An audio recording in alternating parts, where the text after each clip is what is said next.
The fastest career acceleration isn't other another credential. It's an identity clarity. When women leader becomes unmistakable herself, voices, values, boundaries, presence, she stops competing for permission and starts attracting opportunities. Leadership is being redefined by AI, hybrid work, and constant change. Leaders who grow aren't the loudest, they are the clearest. And clarity comes from being you, consistent, anchored, credible in every room, boardroom, Zoom room, and the hallway. Today, we are joined by Deepa Chandrasekaran, a career accelerator from IFSC informed coach who helps mid and senior leaders build purposeful, fulfilling careers, turning potential into momentum with practical frameworks that create visibility, influence, and growth. Before we dive into the topic, let's have a small video about Power of Knowing.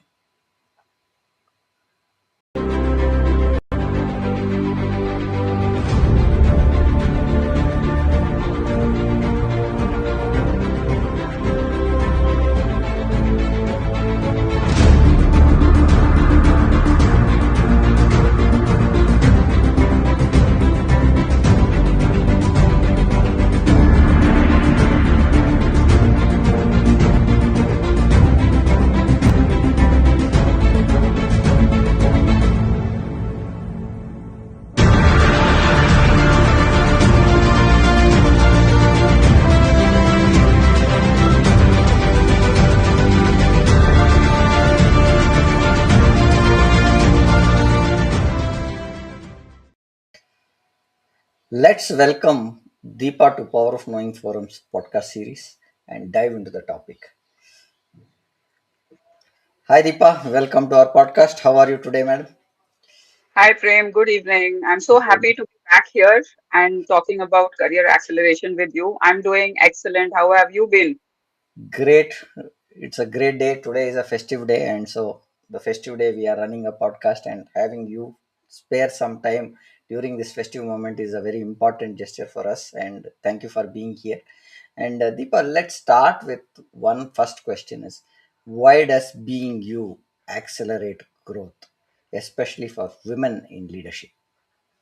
Yeah, that's such a powerful question. And when we were discussing on the topic for our podcast today, I was wondering what has changed my life and what has helped me grow. And what I realized was the moment that I took power in my hands and I took charge of being unapologetically me. I think that was the turning moment when life started changing and outcomes started happening. So I think being you is such an important aspect of leadership and growth because we are the best version of ourselves and we can only be the second best of anybody else that we are imitating. And being you also eliminates competition, isn't it? Because there is nobody else like me. So there is no competition. I don't have to compete for anything.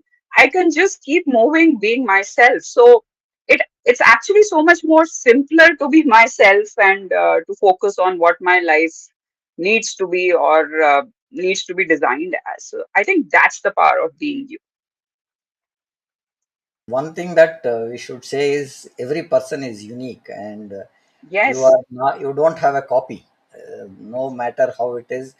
We were talking in one of the session, Deepa, where we said don't compare an apple with an apple. So when we talk about it, yeah, apple is an apple, but when you look at the structure of the apple, they are not on the same size and not on the same Hmm. structure.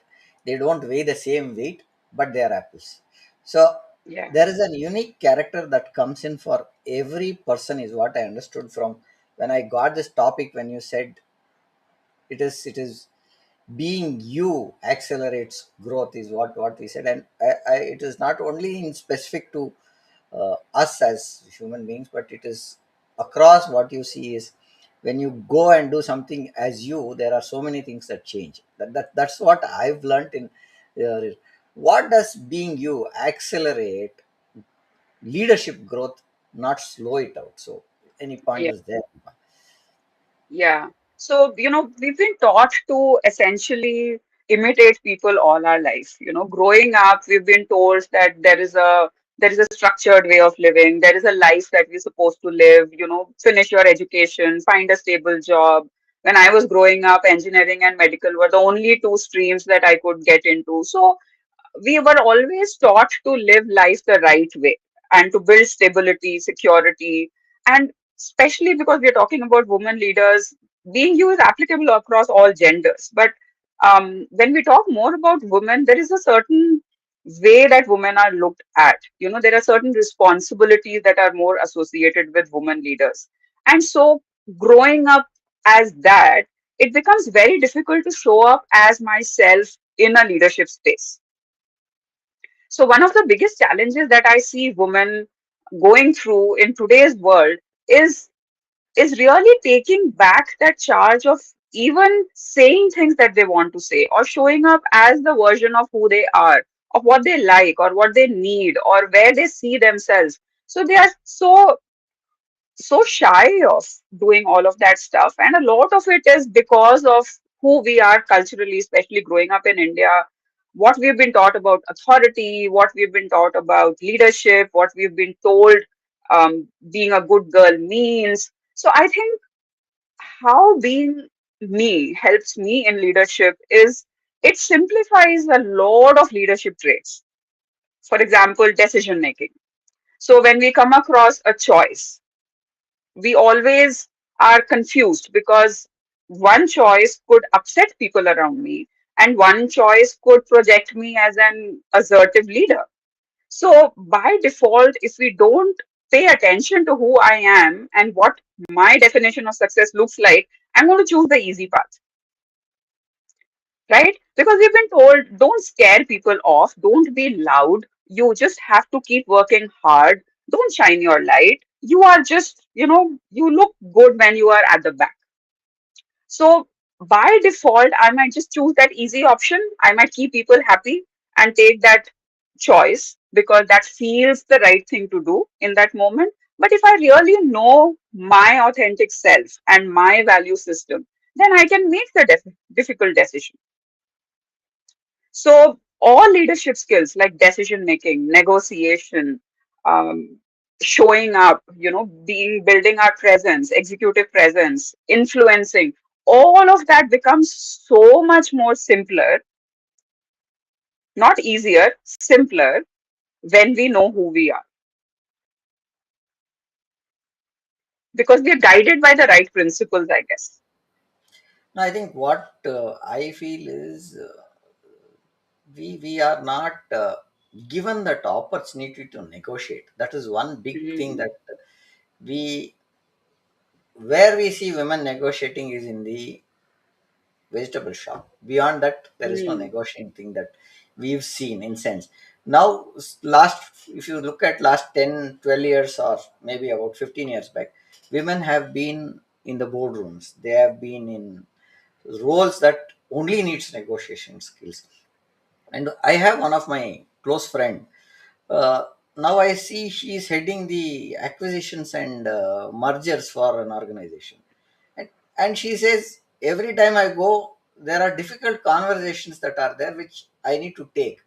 And if you really look at when we were studying, we were not having that liberty to do that kind of negotiation.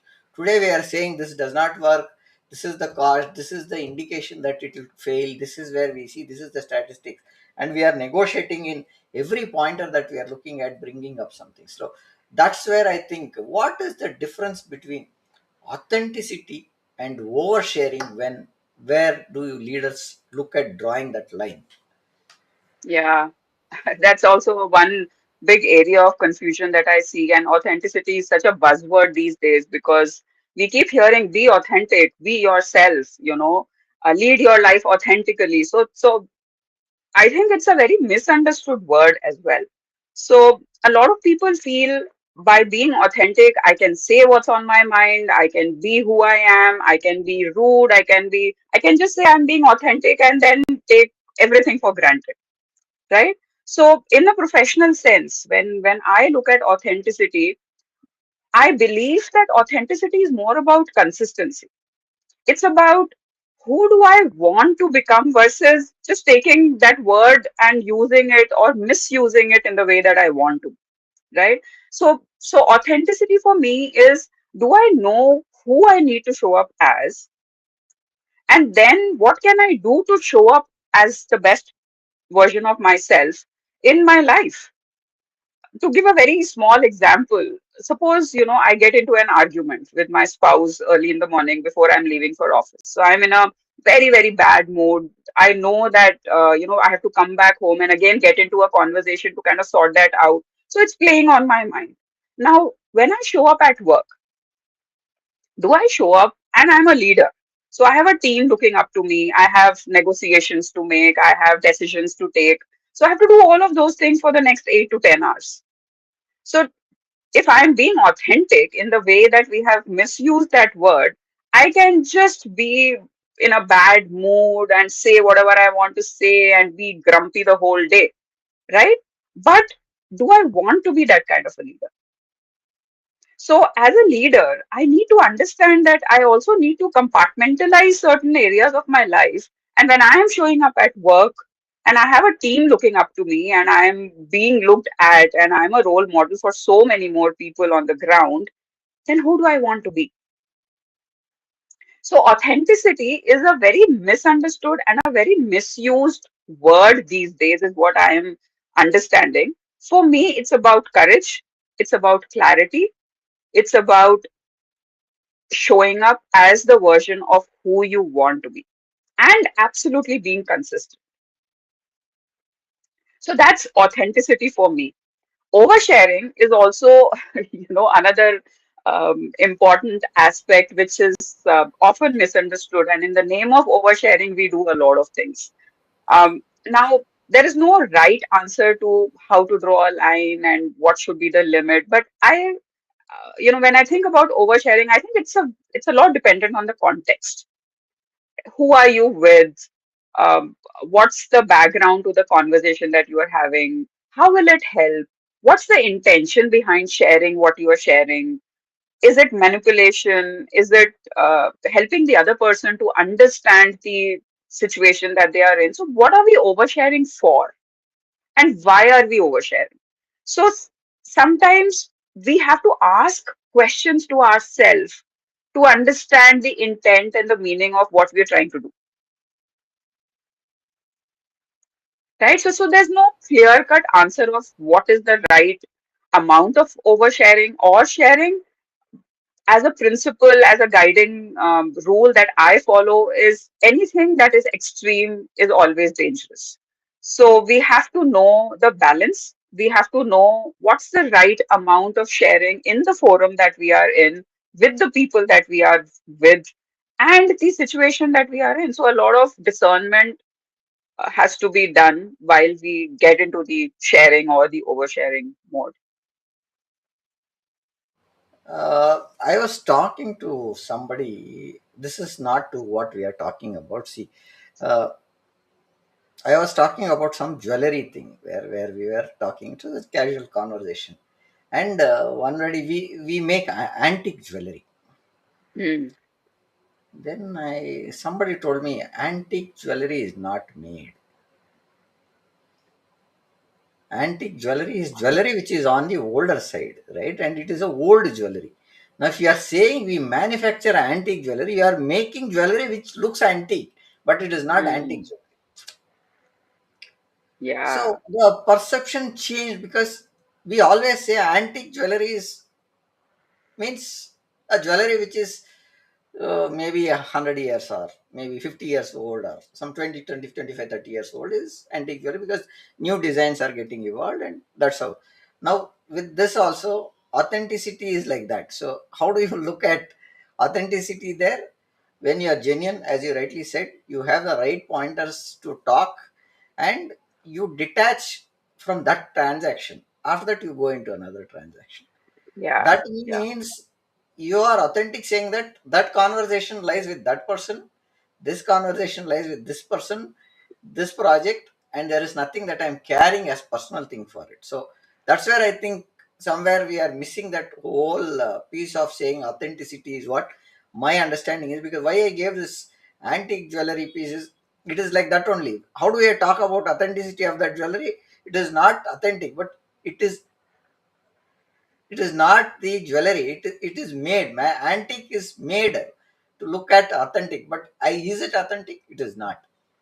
Yeah, yeah, yeah. And something that's also coming to my mind since we're talking about authenticity. So while I shared about what's not authenticity, what is authenticity, right? Yeah. Because it's a buzzword, it's a very common word these days. So if I still want to be authentic, then it's about who am I? Again, coming back to my beingness, right? It's also about being vulnerable in a situation. So for example, same example, I go to office and I'm in a bad mood and I do kind of shout at some person, or I'm talking in a louder voice, and people are just curious what is happening with her. She's usually not this type. Now, a lot of times I have seen leaders just step back and they put themselves in the room, and that's all. Authenticity could also mean using that space to come out and say, I'm so sorry for what happened because I had a bad day, a start to a bad day today, right?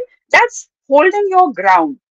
That's actually being yourself by apologizing or by accepting or by acknowledging that what you did was not the right thing, and you are going to work on it and you're going to move forward with it.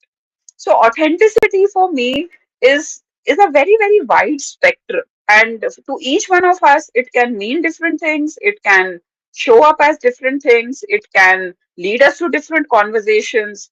So again, step back and ask yourself, what does authenticity mean to me? And how can I be true to myself, to my value system, to the choices that I am making, and to where I am in this life stage right now? Right, Deepa. So coming to the next point, because we've been talking on authenticity and stuff. Now, when you do a change, or what I want to ask is, what changes when women leader becomes consistent in the values, the voices, and their boundaries? What changes? Hmm. A lot changes, Okay. if I have to say in a sentence, because then when a woman leader stays accountable to herself, she picks herself without waiting for others to pick her.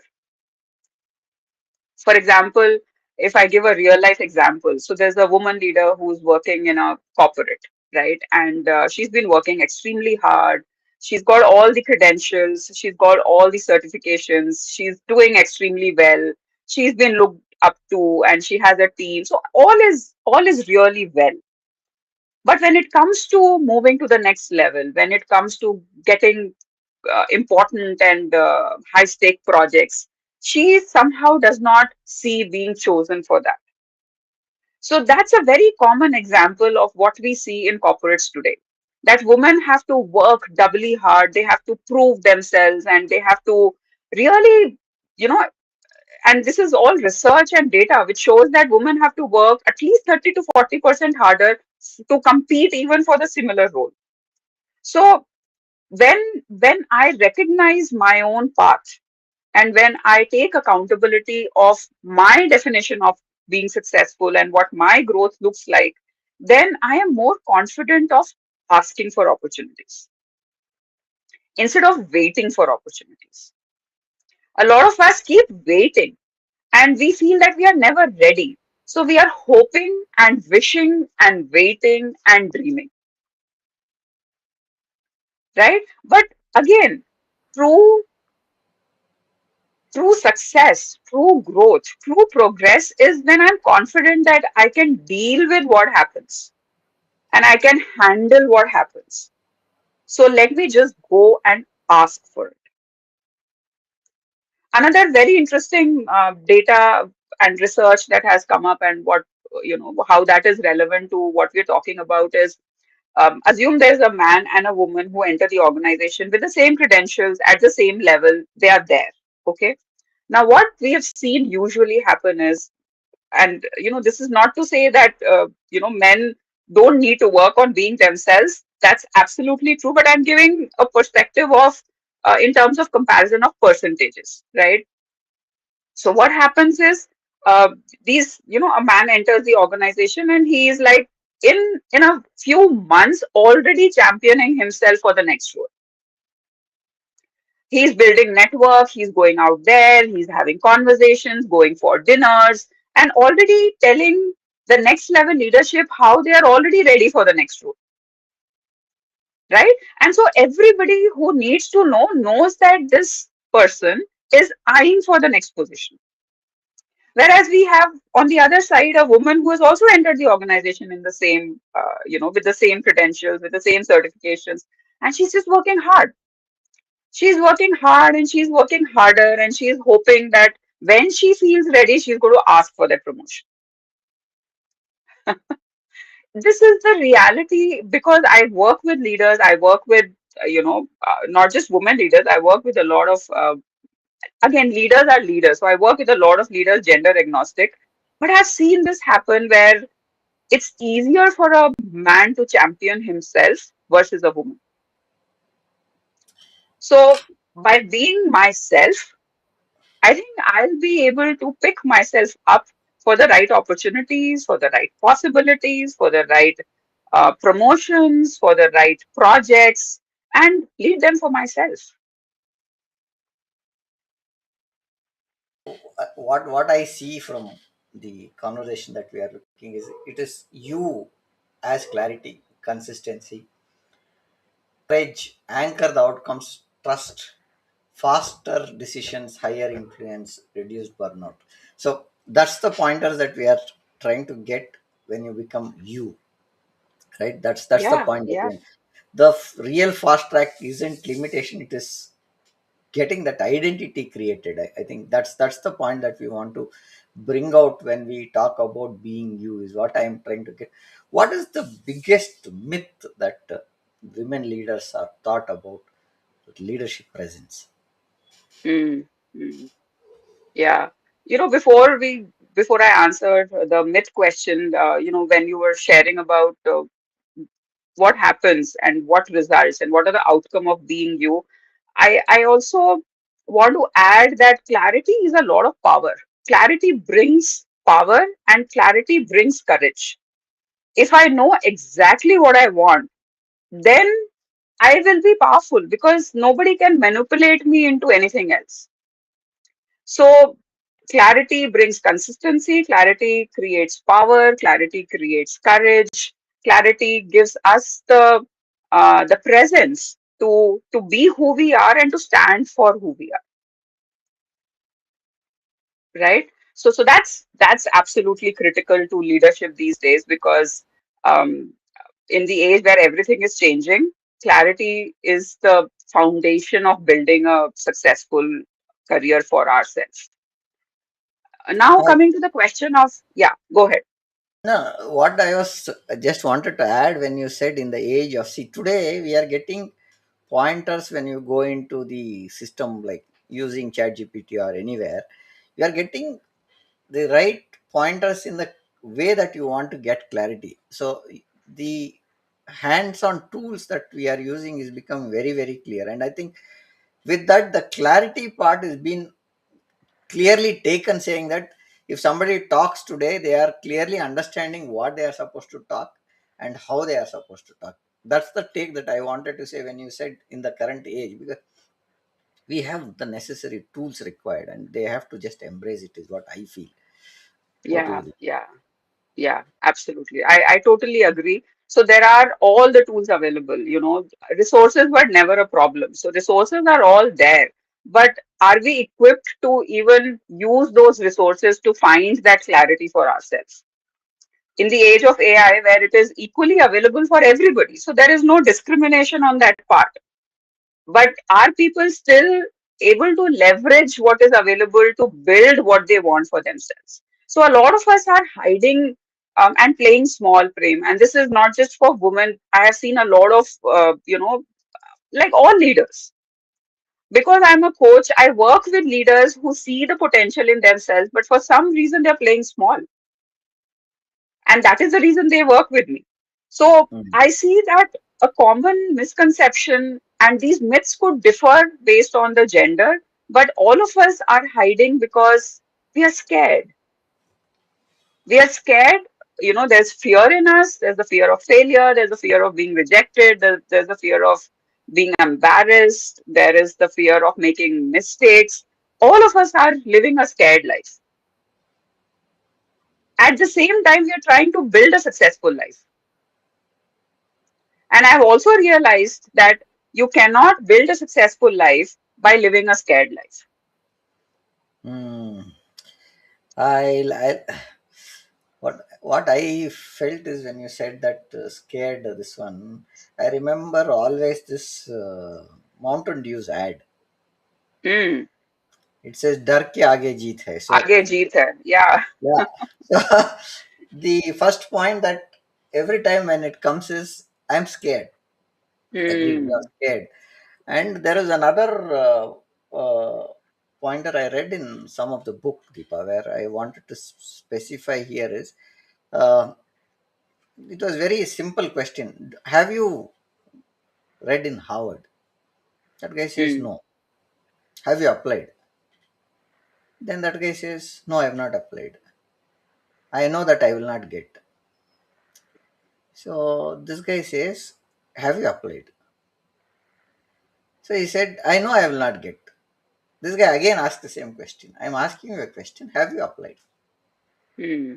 Okay. And he says, no. This guy gives, I'll give you an analogy. Understand this. Now, anyway, you are not in Harvard. What will happen if you apply? You know that you will not get. You know the answer, right? But if you Yeah. get, but if you get, what Yeah. is that is Yeah. going to change. Yeah. Now, that is the fear we are already created. And my boss used to say, boss, exam लिखने से पहले failure के बारे में मत सोचो. Okay, आप डरते जाके एग्जाम लिखोगे, फेल ही होगे क्योंकि यू हैव ऑलरेडी डिसाइडेड आप फेल होने वाले. Yeah. Yeah. Yeah. So So my true. boss used to tell these real examples when people talk about fear, Hmm. and he used to say, irrespective of, we had a group of project managers. I call the guy, we call him the tiger of Wipro, where we said tiger Sanjay Shah. So I'm proud to take his name because I've been mentored by him. So that guy always used to say, प्रेम एक चीज समझ लो, आज मैं नहीं हूं तो project नहीं आएंगे करके ऐसा कुछ नहीं है. कल मैं भी Hmm. जाऊंगा, आप मेरी जगह लो. That is what I want to bring you as a leader. Don't fear. Explore, you'll fail, no problem. But you'll learn something in that failure. He used to tell us every time a project review used to happen, and that guy was hell bound saying that आप fail होंगे 100% you'll fail. But have you tried is what you should start with. If you try, you'll never fail because that becomes a habit. Yeah. Yeah. And you'll put Absolutely. That those is things. so wonderful. So, Hmm. and you'll put all the practical things. Now, anybody comes to you and says, you'll fail. You have to tell them that, yes, these are the 10 points which I will fail. I know them. So I am better in control because I will not do those 10 points now. Yeah. Yeah. Yeah. So amazing learnings from that person, and grateful to that person where he said, Jo bhi karo, put all your effort, heart and mind into it and it work. Used to tell Yeah. that every meeting that we had. Now, which rules hold women back most? Because we are talking that point. Being agreeable, being perfect, being always available, or be on low maintenance. Yeah. This is crazy, right? Now they're different women have different experiences and it Yeah. holds true differently for different people. Um, but I think one of the major things that we have all been told is that we are caregivers. We have to look after people. We have to ensure that people are happy, and so it kind of feels like our responsibility to have an agreeable space around us. And that is something that we even carry into the professional environment. It has happened with me, and I see that happening with a lot of leaders that I work with, where we take responsibility of my team completely. Like, Hmm. I think that it is my responsibility that they do well in their careers. It is my responsibility that I create enough opportunities for them. It is, and if they don't do well, the problem is me. Hmm. So it's in fact, and for example, for me, I was so attached to my team that for the time that I was in the corporate and I was working with a very large team, I never even dreamt of going and finding a better job at a higher salary or a better designation, because what would happen to my team? That was the first question which used to run in my mind. And it was so unconscious and subconscious that I wasn't aware that that was happening. Now, because of so much of work that I have done over the last 8, 9 years, and I work with so many leaders, so all of these subconscious beliefs are becoming so much more into my conscious mind. And I can see what was happening when even I was a leader in the corporate world. So it's really a mix of everything. But I think, and when you were talking about this, absolutely fantastic leader that you worked with, who taught you that it's okay to fail and you will fail, Yeah. because unless you fall, how will you stand up again? So it's important to fall down, right? That's another big challenge that I see, where we are so hesitant to ask for help. We constantly want to show as if we know it all, we have figured it out. I am the best at what I do. So I keep working in that box of what I know I can do well of. And I don't want to stretch beyond. As soon as any leader hits the edge and there's a little bit of nervousness and there's a little bit of fear, they step back. They don't examine and they don't break through. They step back, because that's the area which feels so safe. It's so comfortable. I can be here forever. So that's the challenge that I see with a lot of leaders. And I'm going to be gender agnostic here, because it's a real challenge which does not allow us to. We feel we are growing. It's like running on a treadmill, but we are not reaching anywhere because we are playing so safe within the expertise of what we already know. And I've done this mistake, and I see a lot of leaders making that mistake. I This is a real time example. Uh, I had one database administrator. Okay, he was senior to me about 8 years. He was a database administrator. I was a program manager. What happened was he was so confident that he knows technology and he did not want to move on beyond that. Hmm. Okay, and he was stuck there like years. Yeah. Later, what I understood is his friend who joined along with him is a general manager, and this guy is a database administrator. Hmm. This is a real time example, and I know that person. Now also we speak, and he's still cribbing, saying that I should have taken that step. Yeah. Yeah. Yeah. So they have to take that step, because you cannot be the same person year on year, because you love the technology. Yes, agreed. You know that skill, but you will have to improve on that skill and see that you get into an architect role, then manage such big projects, and then move into managing that practice itself. That's the Hmm. same thing his friend who joined along with him did. And he's handling the general manager post for the databases itself, and you are a Yeah. database administrator. Now you cannot say he's my friend. No, he's your friend, but where is he and where are you? you Yeah. you look Yeah. at not the designation. Let's not talk about designation. Look at the way he's working and look at the way what you are working, because you are transactional. He's becoming strategic, right? So Yeah. he's Yeah. he's more on strategic side, you are on the transaction side. So there's Hmm. a lot of difference that happens when people talk in these leadership pointers, where customers also will listen. Then you cannot talk on transactions when you go to that stage. You need to talk about strategy, growth, next levels of pointers where we can scale up and stuff like that. So that's where I think we should look at what is the reframe that unlocks growth without guilt. Because we spoke about that guilt piece, I wanted to take that example, and I brought this pointer. Now, how do you look at this, Deepa?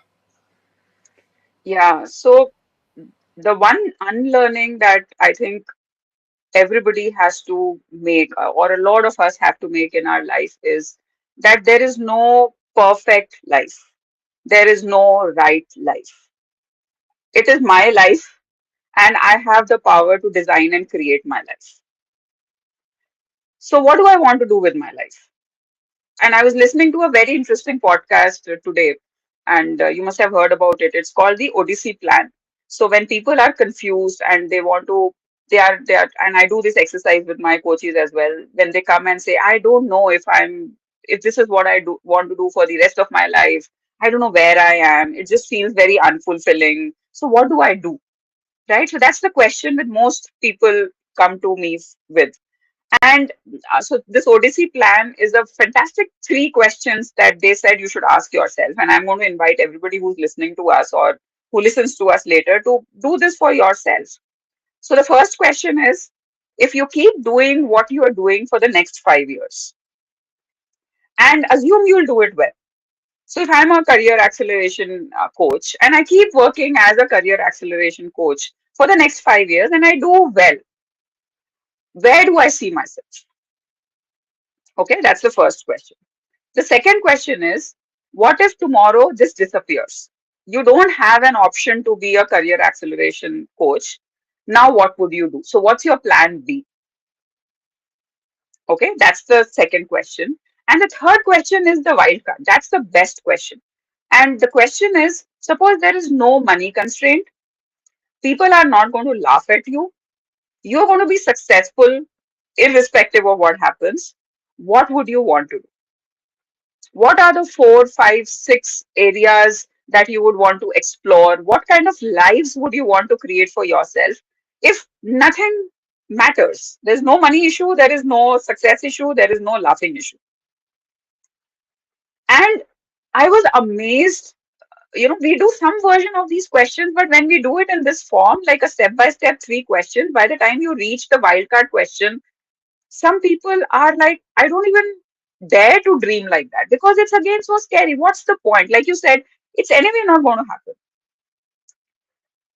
But if it's anyway not going to happen, what are you losing by thinking about it? Right? So I think we need to unlearn that that mindset that if it is not possible, I don't want to think about it. But what if it is possible? What if there is an opportunity? What if there is a possibility? So allowing ourselves to dream, allowing ourselves to set stretch goals. Because again, to your point, if we set stretch goals, it's not about the goal. It's about who you are becoming and who you need to become to work towards those goals. So one of the other challenges that I see leaders face is I'm a mid-career leader right now. I'm at a 15 years experience. Now I do want to grow to the next level. I want to get into the CXO levels, but it's not happening because again we don't understand that the skills that have brought us here are not going to take us there. I can be excellent in what I'm doing right now, but unless I hit those edges and I set stretch goals for myself and I don't get into strategy and problem solving and hearing perspectives and taking tough decisions and having crisis conversations and learning how to give tough feedback and firing and hiring people, well, that's the job of a leader these days. How do you work in chaos? How do you make sense of AI? It's disrupting the entire industry right now, right? So I think unlearning that aspect of I want to feel safe and I want to keep working in my comfort zone to pushing yourself step by step. You don't have to go aggressive. Nobody has to take drastic steps, but allowing yourself to at least take one small step outside of your safe zone.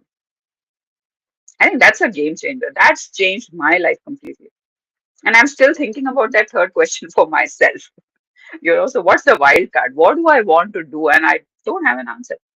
It's so simple that I would love to go scuba diving. Right? That's something that I would love to do, but I don't even allow myself to think of that because somehow water is not my thing. So I don't even allow myself to think about, okay, could that be something that I would love to do at some point? So we say no to ourselves before others can say no to us. We play small because looking at ourselves successful is very scary. It's a long answer to a short question, but I think that's what I'm seeing with a lot of leaders these days. And that's a real problem. I was. There are two examples that I want to take here when you say. One is, I think it is the high impact presentations by Dale Carnegie or something, or Hmm. the seven thinking habits. I'm not Okay. getting which exactly is it. Uh, he says, when you dream big, okay, and you know you can achieve it. But if you want to cry, sit in that dream car and cry. That's still fine because you have a dream car. You cry, still cry, but you achieve the dream of getting the dream car. The second Hmm. thing is in this movie of Telugu movie, July, he says there will be an example that his father will be teaching. There is a 90-kilometer speed train coming in, and you have to run and catch the train. This guy says, why are you giving the old examples? Tell 90, 90-kilometer speed car is going, uh, train is going, you are going in a BMW. Think, no, why are you Hmm. running? Think big. Take a Hmm. BMW and catch a train. That also is possible, Daddy. You should don't need to run. So I think Yeah. what we are saying is, as you rightly said, we are keeping our options small because what we have in mind is always which is covering us. We don't think big because Yeah. everything is free. Thinking is free. We don't need to do anything. Thinking is free. We don't think freely also is what I'm getting to what pointers that you're saying. And leaders are today looking at what will happen if I do this, what will happen to Yeah. that if I do that. So these are things I think which which I think is holding them back. Make they are not making it practical.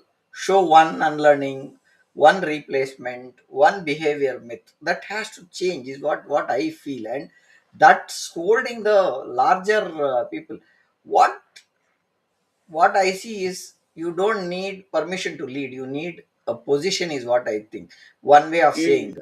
is position. One way of saying is you need also look at the Spider-Man movie saying that you have to, when you have power, you have a lot of responsibility also. So that's a point Yeah. that you should look at. And what are the top identity traps that slow career acceleration is what I want to understand, keeping that pointer there.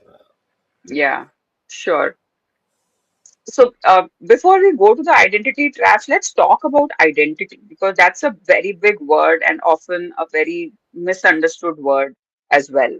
So, and I'm going to talk about it because a lot of who we are is identity based, Yeah. right? And we all our behaviors are because of who we are.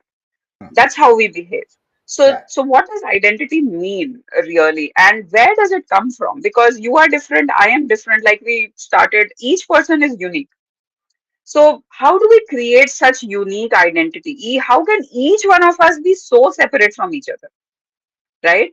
And that I have discovered with a lot of work and a lot of self work and reading and learning that it's all an accumulation of our experiences growing up during the childhood days or even beyond that. And it continues to be there across life stages. So for me, identity is that version of myself that has helped me survive till this point, right? Who who am I who has been able to live life and reach this stage of life? That's my identity.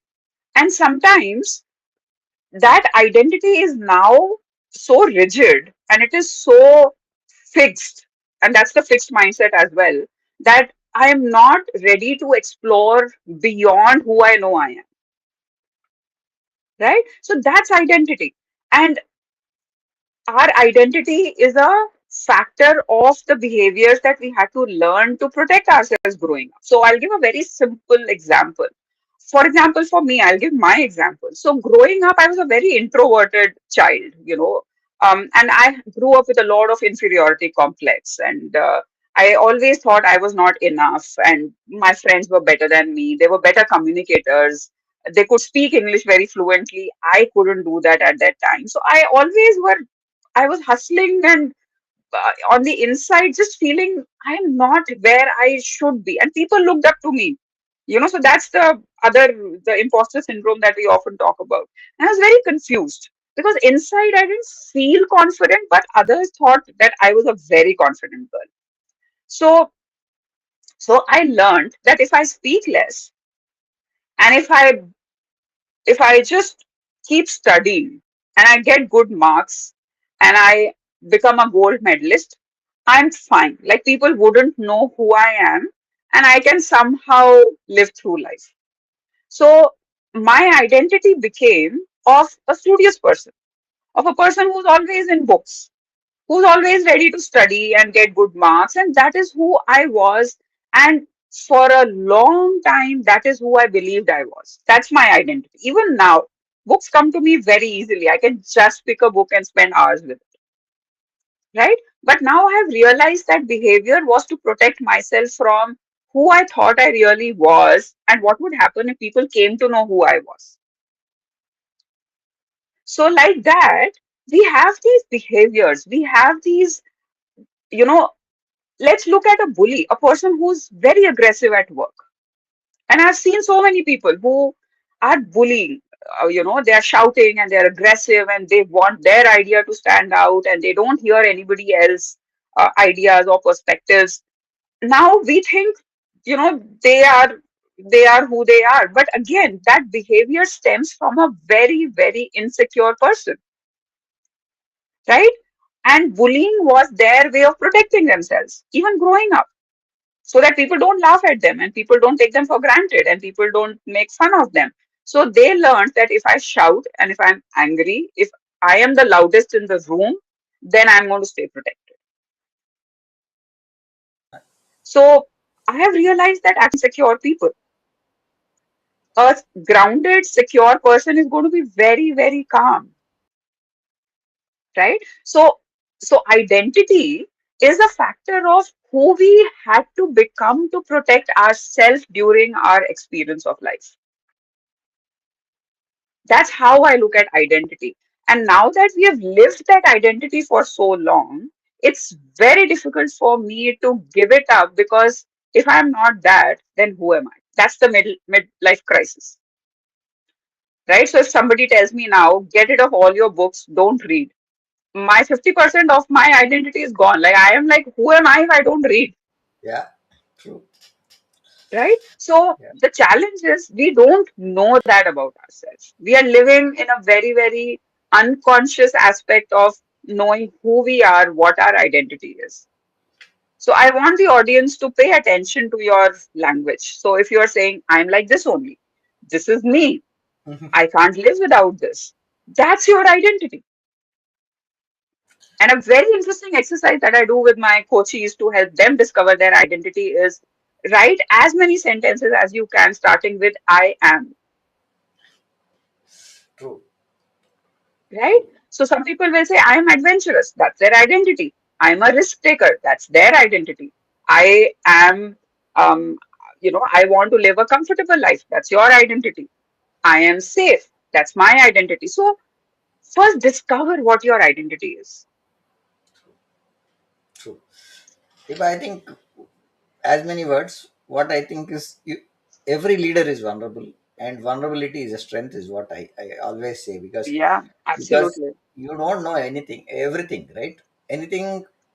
You, again, I'll give you one example. There are two instances happened was uh, a doctor and a mechanic story, right? I think you would have heard this. Hmm. Uh, a very famous doctor goes on his car and it breaks down, and the mechanic reaches and he says he'll repair the car and say it's the same thing that we do. I bring both. You bring life back. I bring the car back. Mechanic and Mm. son. So now, what is the difference? The guy says, the doctor says, do it while it is running. Yeah, I've heard this. Yeah, this is a good one. So, Mm. so we don't know everything, right? But we think what we do and the others are doing is the same Hmm. most of the time, and we always think he knows better. But if you really look at what we don't know is a strength, because we can Yeah. rely on somebody to get that kind of knowledge, because that becomes a new pointer that you are going to learn, right? So Hmm. it is a new skill, maybe new knowledge that you did not know, right? And this is another example which I will take from my previous organization. I used to get hit by customers all the time because Hmm. I didn't know the exact subject. I used to take somebody as an SME to me to talk. When they look at me, I used to say, "This is my SME." Okay, and the ball just used to be passed to the SME. Then what my boss again, Mr. Sanjay Shah, said is, "सारा मत जानो, basics जान लो. Hmm. आपको पता होना चाहिए क्या बात करना है उसके बारे में. कस्टमर को कितना समझाना है, sir, this is a server, sir, this is an extremely powerful server, this can bring so many transactions, this is the IOPS, this is what it is, this is the storage it has, this is anything beyond that, this is the SME, Hmm. right? So you are not illiterate there. First point, you gain access saying that you know something and the customer trusts you. So the first pointer of breaking that trust, that customer says this is program manager, does not know anything technical, but he only can manage Excel sheets and stuff like that, and then we are moving on. So Yeah. take the basics, get there, talk to them. Everything is done, sir. This is a project plan. This is what it is. This is the technicalities. So many people. This is how we have broken down the project. Phase one is this. Phase two is this. This now you say these are my SMEs. We'll stake at phase one, stage two, stage three. This is the compute side. This is the storage side. This is the replication side. This is the backup side. So these are the Hmm. SMEs, and you give that, but you're taking a buy-in from these guys and putting that into a project plan and explaining it. It is not necessary that you know everything. You are getting information and putting it. So that Yeah. makes a very strong one, and you can still say, I know this is what I can do as a program manager. On the technicality sides, I will leave to the technical team to take it forward. Yeah. Yeah. Absolutely. So that's also a strength of Yeah, being able to understand how much I know yeah, and to bring in the right experts around us to answer the rest of the questions, right? So yeah, this is also, so we were talking about identity traps. So this is a big identity trap that I need to know it all. I need to be the person who can answer all questions in the room. No longer, that is no longer true. It was true some time back, but now it's not true because it is just impossible to know everything in the age of AI, and information is very readily accessible, right? So that's one identity trap. The other identity trap that I have seen a lot of leaders put themselves in is the misunderstanding of introvert versus extrovert, yeah, yeah. Agreed. right? So a lot of leaders are, I'm an introvert, so I can never be a good leader. Now that's a restriction and a limitation that they put on themselves based on a few experiences that they might have had in their life. True, true. Leadership has nothing to do with being an introvert and extrovert. It's about how you are leveraging your own uniqueness to be a leader, Exactly. right? So, Yeah, so, so those are, very, very, very, very common identity traps. We have to see where have I created the box and what are the edges of that box within which I'm operating. That's my identity trap. yeah. Deepa, one last question that we want as we are top on here. What micro shifts breaks the loop of real time during meetings, negotiations, and conflict? What real time? Say that question again. What micro shift breaks the Ah, loops in real time during meetings, okay. negotiations, and conflict? Yeah. So there are three things that I talk about when we are getting into high stake conversations. One, we have to start preparing for that conversation before you enter the conversation. And two things that help us do that is one, intention setting. What's my intention? With what intention am I getting into that conversation? or that meeting or that presentation. It could be anything. And an example, simple example of that is, do I need to be the person who has all the answers? Is that my intention of who am I being in that meeting? Or is my intention of trying to answer and give the best of what I can to the person, whoever is there in the room, right? So, intention setting and doing a little bit of research of who are you talking with, what is the topic, how much do you know, how much you don't know, what is the team that you need to carry with yourself in the room. So all of that, I think, is the pre-preparation, the preparation that we do before the meet. A lot of us get into meetings without any preparation, and that's a big no-no from my side, right? So that's the one thing. Then when we are in the meeting, and when we are, so the micro shifts that help us to give our best is to not try extremely hard or prove how good I am. The moment we start trying to show how good I am, we've lost the game. Because then we are trying to build an image which is there in our mind, and we have lost touch with the authenticity of who I am. So, a simple shift that can happen during the meeting is staying present and staying curious. So if I offer an idea and Prem says, I don't agree with that, Deepa. I have a different way of thinking about it. Instead of immediately getting into a defensive mode and trying to show how my idea is better than yours, I can get very curious and say, wow, that's interesting, Prem. Tell me more about what you are thinking. True. Right? So negotiation is never about win, lose, or lose, win. Negotiation is always about win, win. I, Who I, knows? A third idea might be, one part of your idea and one part of my idea.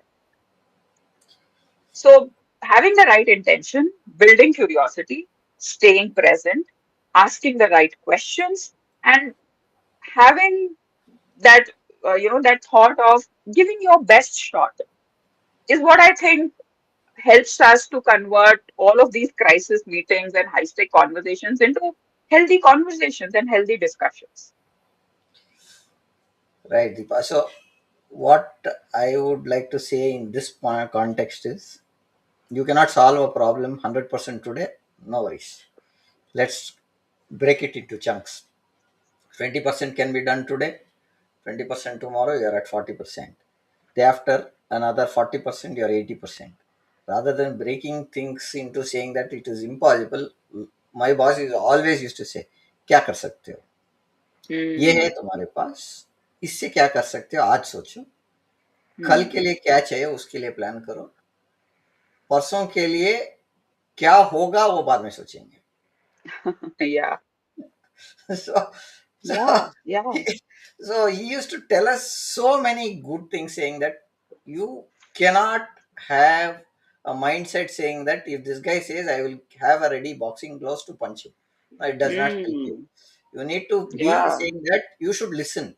First, listen. There was Mm, another person called David Matthew. I would like to tell that person is, I used to jump in while you're talking. I used to cut people and say, no, no, no, wait, wait, wait, no, no, no, wait, wait. So I used to do that a lot. Okay. mm, And we were never hearing. Then I went with him to one meeting and I jumped in and he said, Prem, hold on. I said, okay, you have a point, write it down.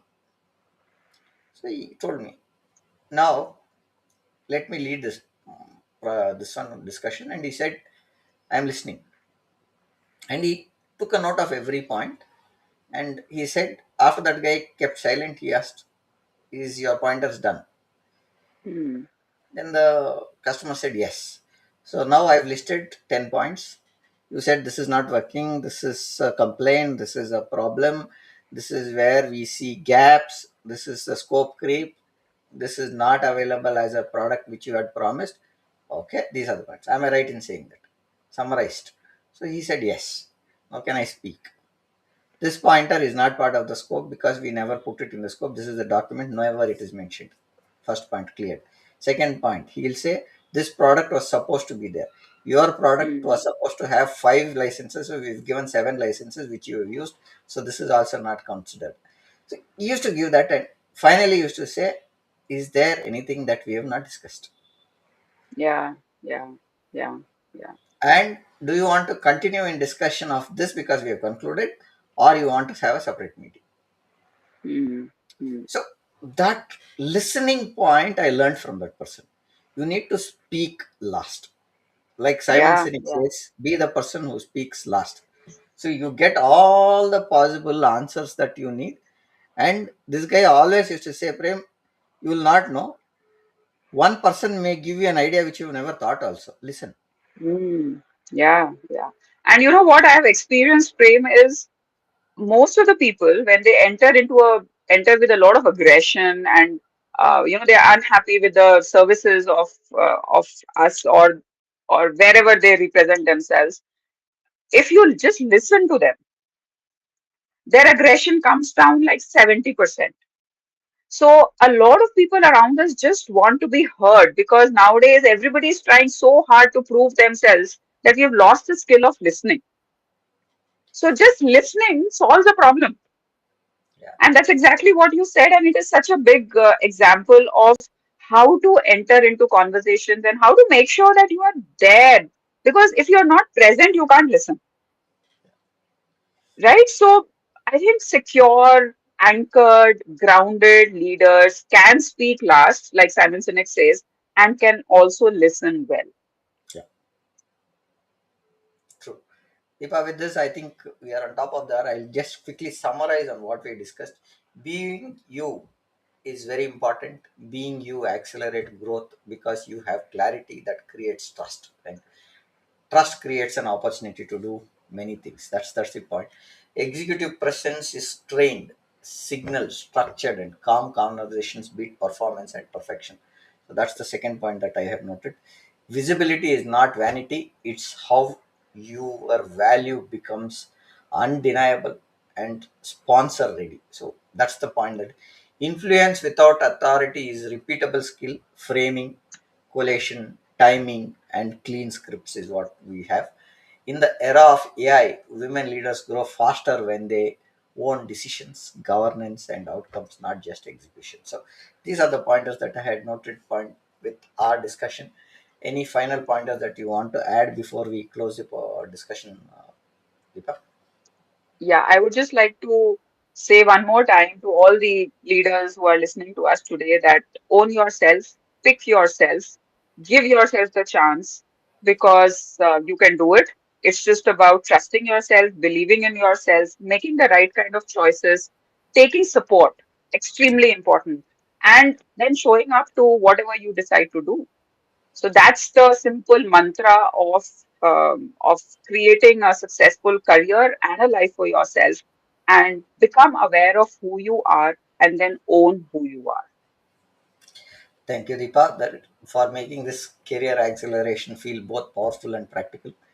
This message lands clearly. When women leaders stop shrinking, they start showing up themselves. That's what I say. And with clarity, boundaries, and voice, growth becomes a designed outcome, not a delayed hope. We spoke this on as many pointers where we say we keep hoping, right? So we let's not hope. Let's talk. Voice out, grow is what I want to say to the women leaders as we celebrate the women leaders for this month. And it's amazing having you here, Deepa, again. And thank you for being here. Good day, ma'am. Thank you. Thank you, Prem. Thank you so much.